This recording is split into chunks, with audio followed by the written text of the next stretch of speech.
आज आज मैंने आप लोगों को यहाँ एक विशेष कारणवश निमंत्रण दिया है। यूं तो मैं लोगों से बहुत कम मिलता जुलता हूं, क्योंकि इसमें भी समय और शक्ति लगती है। मैं अपना सारा समय, सारी शक्ति अपने प्रयोग को ही देना चाहता हूं। आज मैं अलौकिक है आपकी लगन। ऐसी लगन एक महान और अनूठा पागलपन है। मैं इस अनूठे पागलपन की महानता स्वीकार करता हूं। वास्तव में साहित्य भी एक विशिष्ट पागल का उद्गार मात्र है। अजी होगा, पर राजनीति चीज ही और है। हर कदम सोच समझ कर रखना होता है। अरे साहब, एक कदम भी डगमगाया तो दुनिया डगमगा जाती है। खगेश जी, साहित्य में पागलपन जो का त्यों चल सकता है, पर राजनीति में तो पागलपन को समझदारी मानकर अपनाया जाता है। आप लोग पहले डॉक्टर साहब को अपनी बात कह लेने दीजिए। राम गरीब जी, यदि दिमाग से तोलकर देखें तो आपको मालूम होगा कि राजनीति और साहित्य से बड़ी चीज है समाज सेवा। सेवा चाहे पागलपन में ही क्यों ना की जाए, है वो सेवा ही। क्यों सिंह साहब, आपकी क्या राय है? देवी जी, पहले डॉक्टर साहब को अपनी बात कहने दीजिए। हाँ, तो डॉक्टर साहब, आप अपनी बात कहिए। जी, मेरी बात ही आप लोगों को सुननी चाहिए। आप अपनी बात शुरू तो कीजिए। जी जरूर शुरू कीजिए। खगेश जी, जी, हमें आचार्य जी की नई खोज में जनहित खोजना है। मिट्ठू लाल मेरी बात कहेगा। मिट्ठू लाल, यस सर। समझाना शुरू करो। Yes sir. आज डॉक्टर साहब अपनी नई और युगांतरकारी खोज सत्य किरण से आप लोगों का परिचय कराएंगे। सत्य किरण, आप लोग इसे ट्रुथ रे भी कह सकते हैं। सत्य किरण क्या तात्पर्य है? जरा सी चीज है सत्य किरण, यानी जो सच में किरण हो। जी, मैं समझाता हूं। जब आदमी का शरीर एक्सरे के सामने रखा जाता है तो उसका सारा दिखावा गायब हो जाता है और हमें उसका अस्थि पिंजर दिखाई देने लगता है, बस। तो इसी प्रकार एक अलौकिक शक्ति इस सत्य किरण में है। जी, कौन सी शक्ति है इसमें?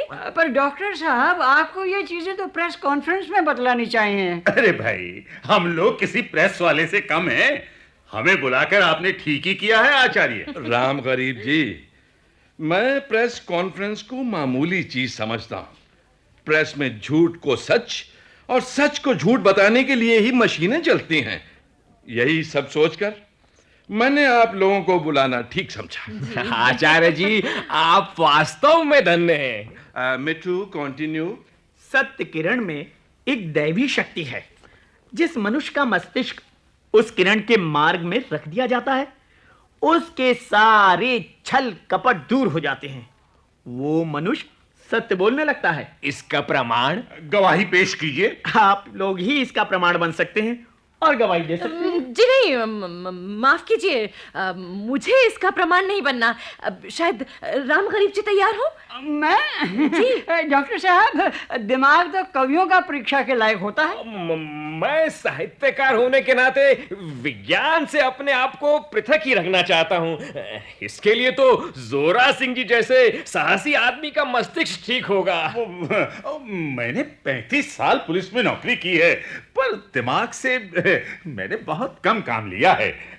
पता नहीं आज वो कुछ मतलब का है भी या नहीं।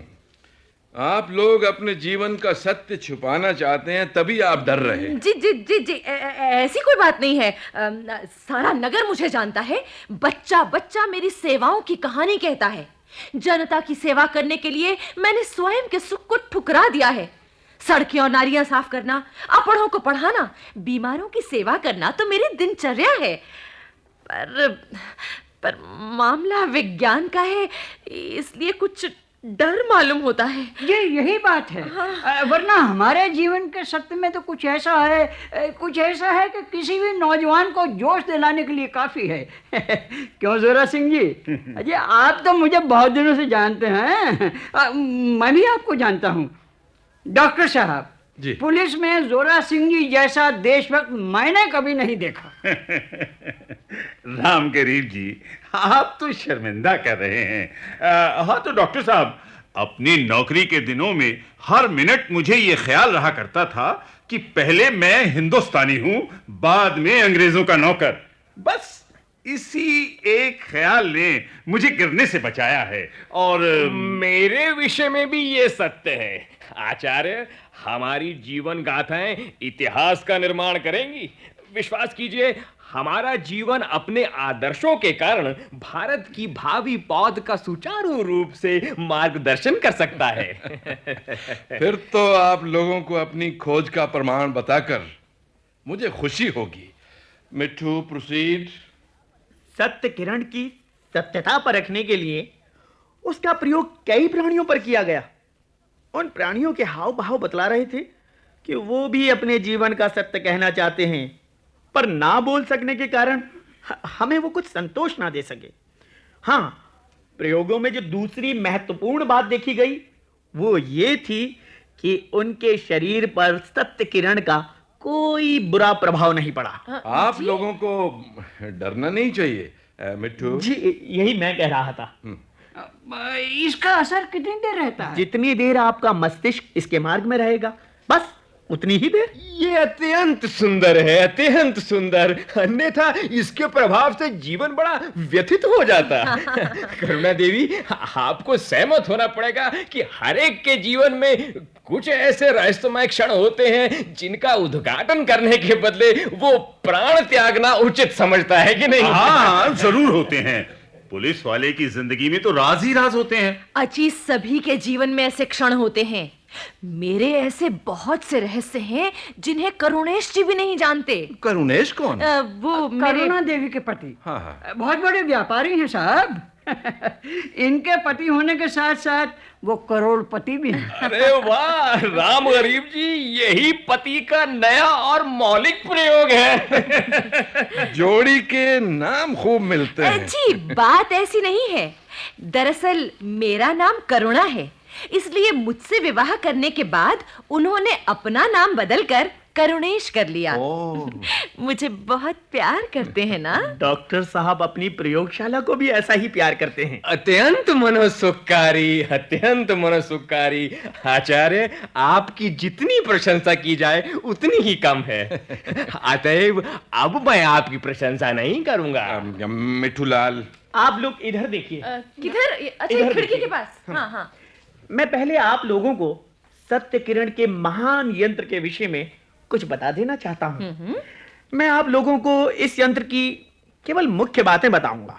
क्यों? विस्तार पूर्वक क्यों नहीं? ये मेरी आज्ञा है, क्योंकि खगेश जी, हिंदुस्तान के कवियों में न जाने कब सब्र आएगा। क्या? चुप भी रहिए खगेश जी। करुणा देवी, साहित्यकारों की आदत होती है बीच बीच में बोलने की। मुझे देखिए, मैं चुप हूं। राजनीतिकों की चुप बड़ी भयानक होती है। बोलने पर तो उनके मन का पता चल जाता है ना। जी, करुणा देवी, मैं तो सूरत देखकर ही आदमी के मन का पता पा लेता हूं। डॉक्टर साहब, आप अपनी बात कहिए। मैं आप लोगों के सामने उतनी ही बातें कहूंगा जितनी आप समझ पाएं। जी? आप जानते हैं ये विज्ञान का विषय है। विज्ञान पढ़ना और समझना हर एक के बस की बात नहीं। यदि मैं इसकी वैज्ञानिकता पर बोलने लगूंगा तो आप लोग घबरा जाएंगे। अरे डॉक्टर साहब, अच्छे अच्छे चोरों लुटेरों का सामना किया है मैंने। घबराने की बात आप इन लोगों से कहिए। हम जानते हैं कि आप नहीं घबराएंगे, पर जनाब आपको हमारी घबराहट का ख्याल तो रखना ही होगा। हाँ तो डॉक्टर साहब, आप आगे बढ़िए। आप लोग संक्षेप में इतना समझ लीजिए कि इसके पीछे दो प्रधान कांच की नलियां हैं। एक नली में एक्सरे बनती है और दूसरी में गामा रे। जी, गामा? जी हाँ, गामा रे। ये दोनों ही दो प्रकार की किरणें हैं। ये दोनों किरणें फिर एक तीसरी नली में आती है। यहाँ विद्युत की सहायता से उनमें एक रासायनिक क्रिया होती है। जी, कौन सी क्रिया? ये मैं नहीं बताऊंगा। ये मेरे इस प्रयोग का रहस्य है। और यदि आप बताएंगे भी तो ये लोग समझेंगे नहीं। मिट्ठू, जी। एक्सरे और गामा रे की रासायनिक क्रिया के बाद सत्य किरण बनती है और इस कांच के गोले से बाहर निकलती है। मिट्ठू, यस सर। तुम अंदर स्विच बोर्ड के पास जाओ। जब मैं कहूं तो ऑन करना। Yes sir. हाँ, अब मैं आप लोगों को सत्य किरण से परिचित कराऊंगा। तो क्या सत्य किरण के प्रभाव से मैं सत्य बोल जाऊंगा? खगेश जी, सत्य बोल जाएंगे हम लोग। करुणा देवी, आपके जीवन का रहस्य और सत्य। जी, मेरे जीवन का सत्य। सिंह साहब, आप तो पुलिस की नौकरी करते रहे हैं। आपके जीवन के सारे रहस्य और रहस्य? नहीं, रहस्य था ही क्या। वैसे भी पुलिस वालों की बातें तो सभी जानते हैं, फिर भी उसे दोहराना क्या। नहीं, आप लोग डरिए नहीं। किसी के जीवन का सत्य इस प्रयोगशाला के बाहर नहीं जाएगा। आप शायद नहीं जानते कि वैज्ञानिक अपने प्रयोग के फल पहले गुप्त ही रखते हैं। जी, पहले गुप्त रखते हैं और बाद में कुछ फल हमेशा गुप्त रखे जाते हैं। लोगों के सामने तो प्रयोग की सफलता और विशेषता की बातें ही आती हैं। अच्छा, अब आप लोग तैयार हो जाइए। इस गोले में प्रकाश होते ही सत्य किरण इस ओर आने लगेगी और कुर्सियों के आसपास ये सारी जगह उससे प्रभावित हो जाएगी। मिट्ठू, स्विच ऑन करो।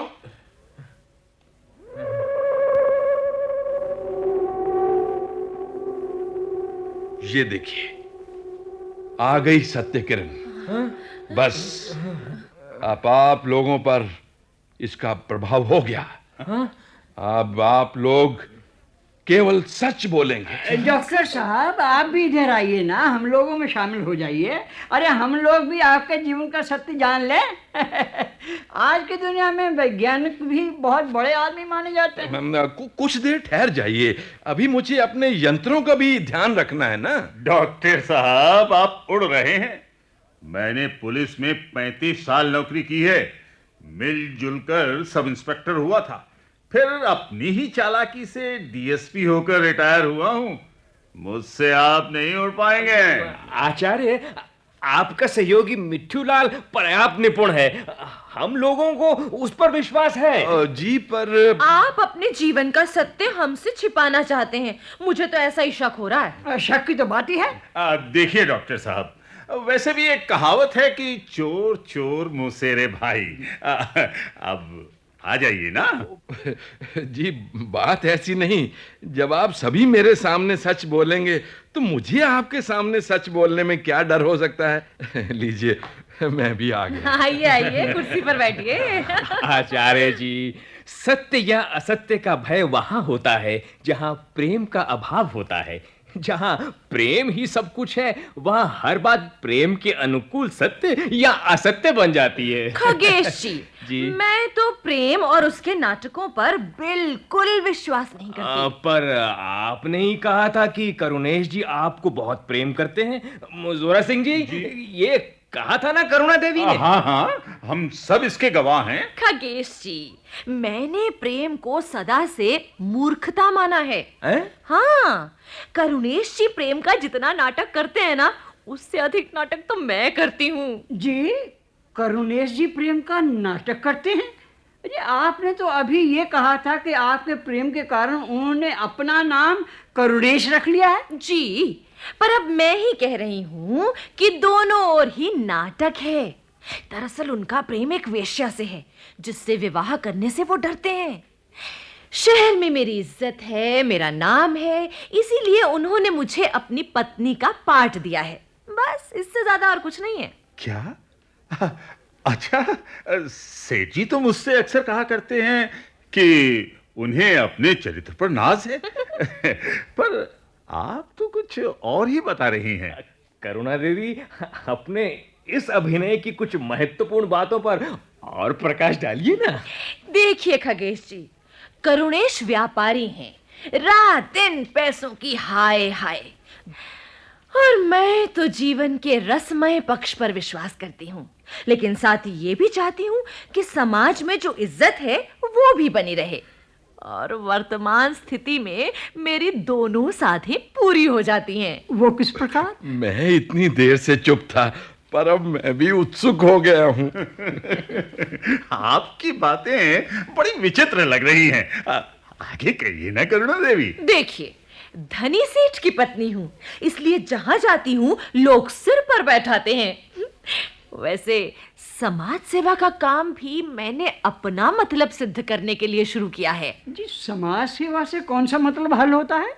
जी, समाज सेवा के बहाने घूमने फिरने और मिलने जुलने की स्वतंत्रता मिली रहती है।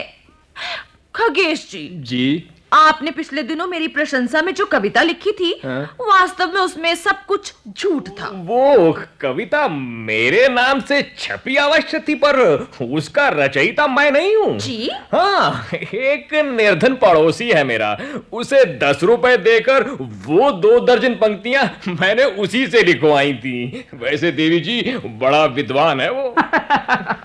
विद्वान गरीब तो होते ही हैं। अब देखिए, लोग मुझे भी विद्वान समझते हैं, पर डॉक्टर साहब, सच मानिए, यदि मैं विद्वान होता तो शायद शहर में इतनी हवेलियां मेरी ना होती। राम गरीब जी, आजकल पैसा और कुर्सी देखकर आदमी को समझदार या बेवकूफ कहा जाता है। अब मेरी ही मिसाल लीजिए, जब तक सब इंस्पेक्टर था सभी ऑफिसर बेवकूफ समझते थे। जिस दिन डीएसपी हुआ, होशियारी का ठप्पा लग गया। जोरा सिंह जी, आप बिल्कुल सत्य कह रहे हैं। एक समय था जब कोई मुझसे बात करना भी उचित नहीं समझता था। जहां मेरी 3-4 पुस्तकें प्रकाशित हुई कि लोगों ने पलकों के पालने में बिठा लिया। लेकिन खगेश जी, आपकी वो पुस्तकें निकली कैसे? उनमें तो कई कविताएं होंगी। सभी कविताओं के विषय में वही एक सत्य है जो मेरे जीवन का सत्य भी है, पर मुझ में एक मौलिकता भी है। प्राचीनतम अप्राप्य पांडुलिपियों तथा पत्र पत्रिकाओं का मैंने संग्रह किया है। भिन्न भिन्न पांडुलिपियों और पत्रिकाओं की भिन्न भिन्न पंक्तियां मेरे प्रयत्न से एक स्थान पर एकत्रित हो जाती हैं और एक स्थान पर जड़ी पंक्तियां एक नई और मौलिक कविता का रूप ले लेती हैं। कई पत्रों ने भी आपकी बड़ी तारीफ की है। क्यों नहीं, मैंने अपनी चतुराई और चाटुकारिता से संपादकों से परिचय कर लिया है। एक संपादक के पुत्र का मैं अवैतनिक शिक्षक हूँ। दूसरे की पत्नी से राखी बंधवाकर मैंने उसे अपनी भगनी बना लिया है।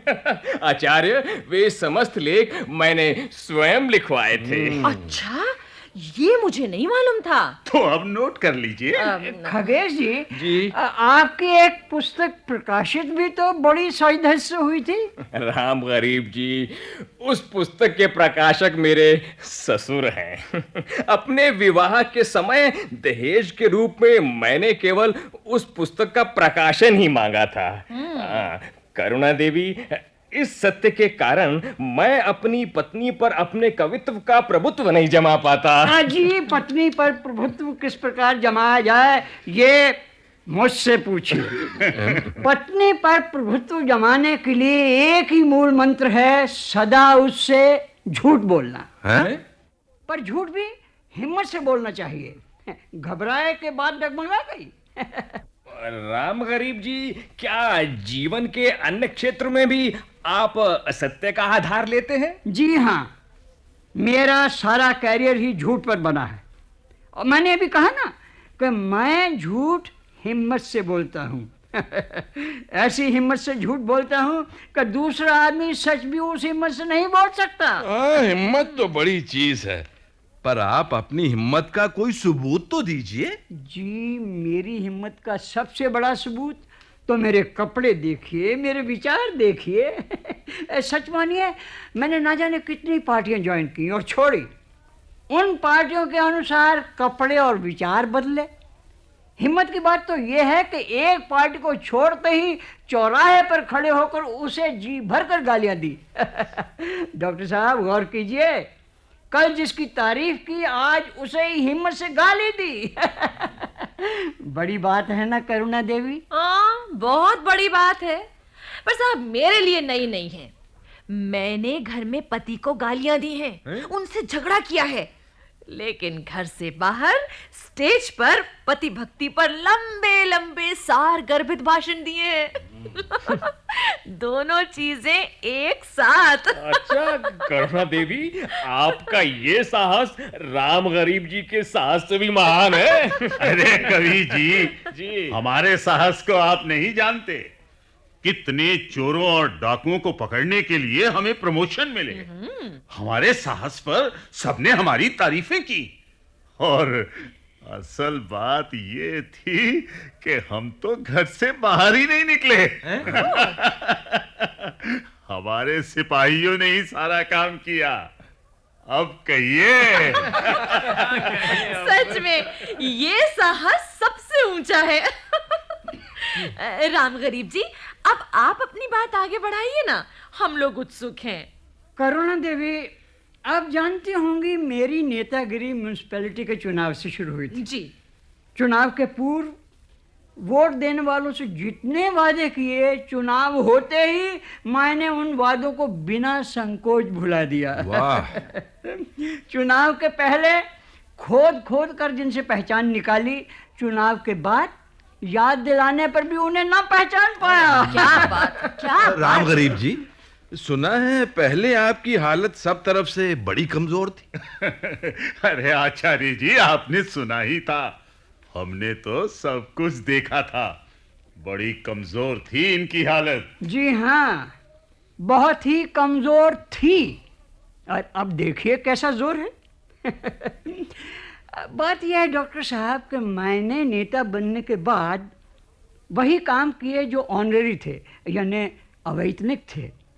मेरा तो अनुभव है कि अवैतनिक कामों में ही वेतन अधिक मिलता है। और मजे की बात तो यह है कि इस वेतन पर इनकम टैक्स भी नहीं लगता। अरे खगेश जी, आपको आश्चर्य हो रहा है?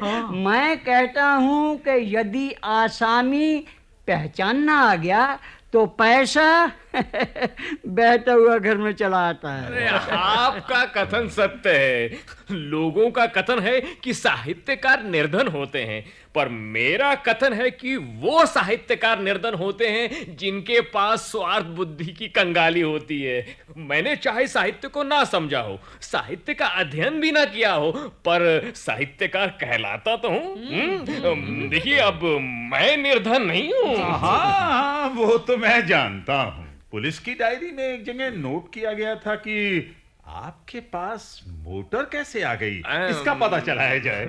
खगेश, बताइए ना। अब आपको याद होगा कि 5 साल करुणेश जी को उनकी वर्षगांठ पर नगर के साहित्यकारों द्वारा एक अभिनंदन ग्रंथ भेंट किया गया था। वो अभिनंदन ग्रंथ क्या है? करुणेश जी की इच्छा से मैंने ये कार्य करवाया था। ओह, तो मोटर उस मेहनत का फल थी। जी। भाई, बड़ा जोर है आपकी कलम में खगेश जी। जी धन्यवाद। डॉक्टर साहब, राम गरीब जी के भाषण भी बड़े जोरदार होते हैं। मैंने तो बहुत बार सुने हैं। अच्छा, भाषण लिखने के लिए मैंने एक मुंशी रख छोड़ा है। क्या? मुझे भाषण वही समझाता है, वही रटाता है। यूँ मैंने 2-4 कलम घसीट भुखमरे और जमा लिए हैं। जहाँ 100 का पट्टा भेजा कि बना हुआ भाषण चला आया। वाह, वाह। मुझे तो एक ही कष्ट करना होता है, वो क्या? उन्हें ठीक से रटने का। पर जनाब, मैं अपना काम दिल लगा कर करता हूँ।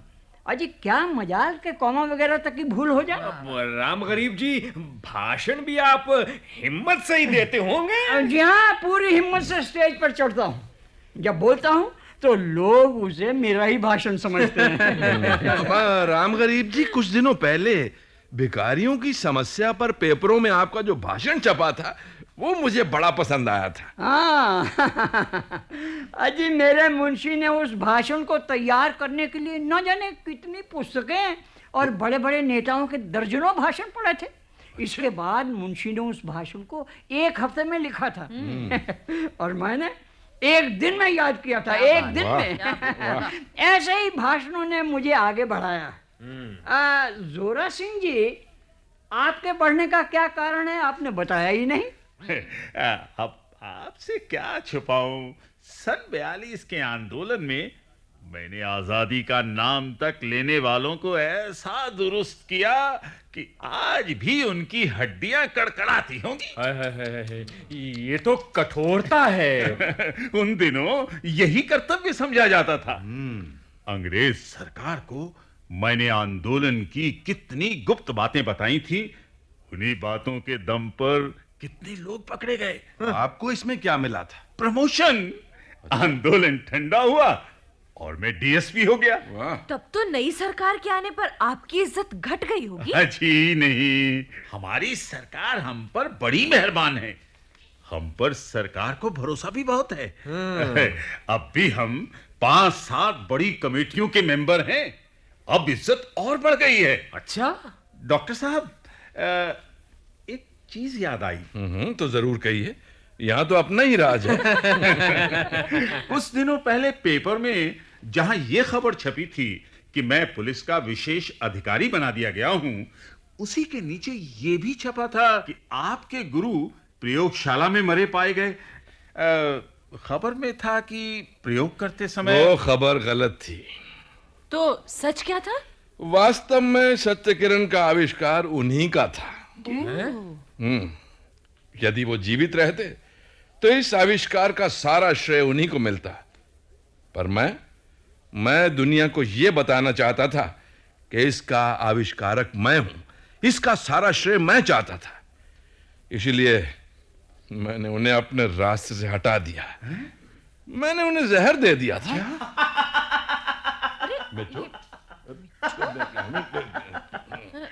मैंने आप सबकी बातें बगल के कमरे से सुन ली हैं। डॉक्टर साहब, आज मैं सारी चीजें समझ गया। मिठूलाल, अब आपकी डांट का मुझ पर कोई असर नहीं होगा। दुनिया में मैं आपकी वैज्ञानिकता का ढोल पीटूंगा, आपके साथ इन सब के गुण भी गाऊंगा। तुमने सारी बातें सुन ली हैं? जी, करुणेश जी का प्रेम, आपकी समाज सेवा। वहीं रुकिए डॉक्टर साहब, मैं सब जान गया हूँ। खगेश जी का साहित्य, राम गरीब जी की नेतागिरी, क्या मतलब? जोहरा सिंह जी की ईमानदारी, कल तक सारी दुनिया भी जान जाएगी। डॉक्टर साहब नमस्ते, मैं चल दिया।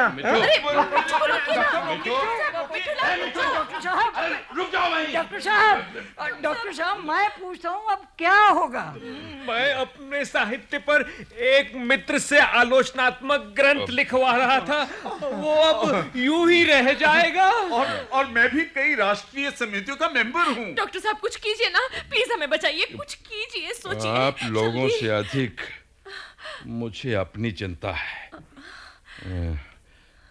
मैं सत्य किरण के आविष्कार को संसार के सामने नहीं जाने दूंगा। जी, सत्य किरण की सत्यता ना कोई जानेगा और ना कोई मिट्ठू की बातों पर भरोसा करेगा। ये ठीक रहेगा, ये ठीक। मिट्ठू लाल की बातें सत्य किरण ही सत्य कर सकती है, पर सत्य किरण से अधिक महत्वपूर्ण हमारा जीवन है। सो तो है।